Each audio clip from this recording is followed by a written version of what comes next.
What if I could upgrade my setup? 2018 edition. Note, this is a post I wrote a while ago, probably will update this post soon, but still here it is. This is due to me recording all my previous posts, and I will of course be adding some updates to it, since this one was the what if I could upgrade my setup, and now it's quite some time later. Upgraded camera tech. I already wrote this twice. I think kit.com, or nowadays kit.co, is still heavily in development. Basically, this is all the stuff I want to own concerning camera tech. This is the stuff I will upgrade to from a current camera kit. Would buy if money wouldn't matter that much. Consider almost everything here researched very well, and almost everything is the best in its own category. Needless to say, this kit is still under construction. Canon EOS 6D Mark II. Yeah, I know. I just made the ultimate comparison with the Canon 80D and why the 6D sucks. But let's face it, you eventually need two cameras anyway. Maybe you have an assistant with you at a wedding, or you want a bouquet of a 35mm 1.2, but then the 6-year-old daughter of the bride's sister suddenly starts picking her nose and you want to get that shot really hard.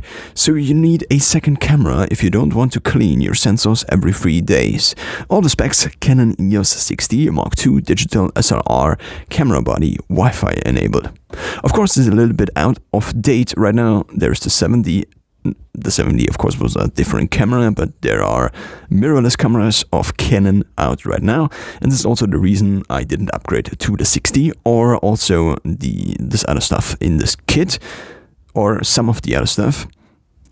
I did upgrade to some of it. The next thing, Canon EF 50mm f1.2 L USM lens for Canon digital SLR cameras fixed.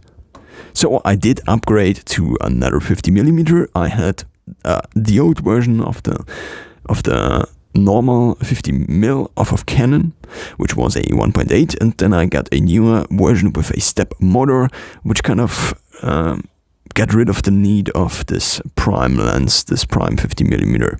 It's not a prime lens, but it's the Canon L lens. This is what I wanted to say. Canon EOS 80D. Don't get me wrong, I really love the 70D. I bought it years ago, mainly due to the best video autofocus on the market, but the 80D is just better. I hate that the 70D doesn't have a built-in time-lapse capabilities, and recording full HD for time-lapse really drives up your hard drive cost. And the 70D only records 1090/20 in 24 frames per second. So if you want slow motion, you have to get down to 1080, which sucks, because it really looks crappy. And it's not even 1080, it's 70/20, I guess. Oh no, it's 1080. Which sucks, because it really looks crappy. And last but not least, the fact that the 80D has a built-in headphone jack for monitoring, because not knowing how the audio will turn out until you plug your SD card into your PC, which I can, because the Spectra X360 515 has one built-in. Small note, I still can nowadays, because I switched to microSD, and I only use the adapters in the cameras, and the newer notebooks only have microSD card slots, and this is my way to future-proof this. So I didn't sell the old SD cards, which were like the normal size, but I only buy new microSD cards, and therefore I can just take it out of the adapter and plug it into my notebook. So I want to upgrade. Why not the 60 Mark II? I would.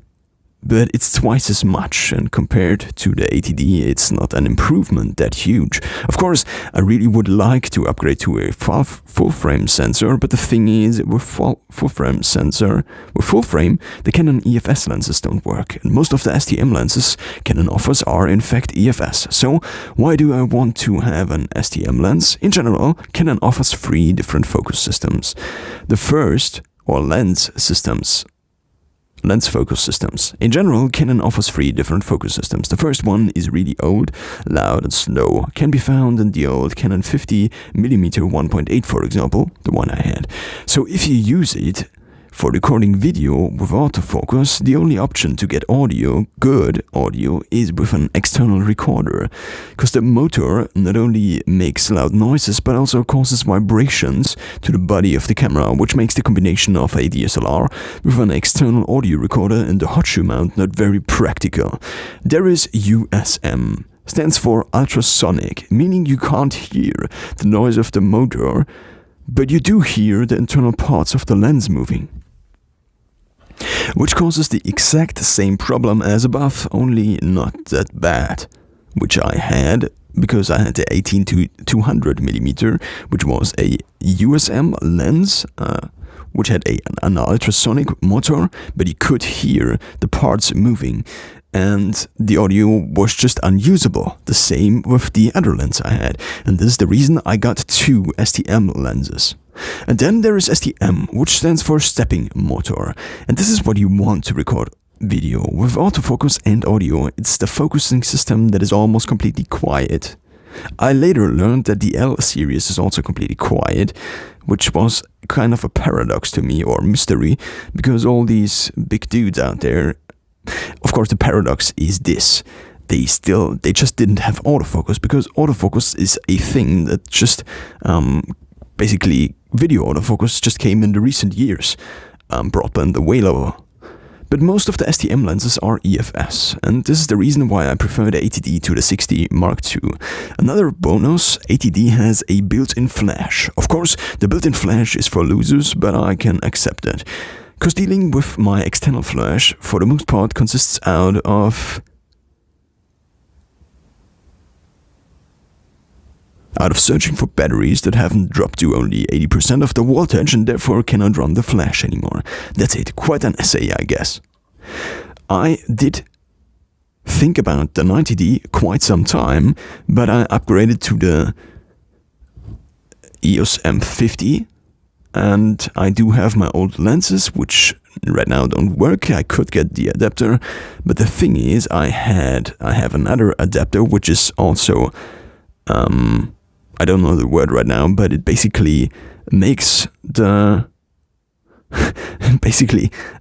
makes the video better by I cannot explain it right now, and I haven't prepared it, so I just leave that out right now. Okay, that's a wrap.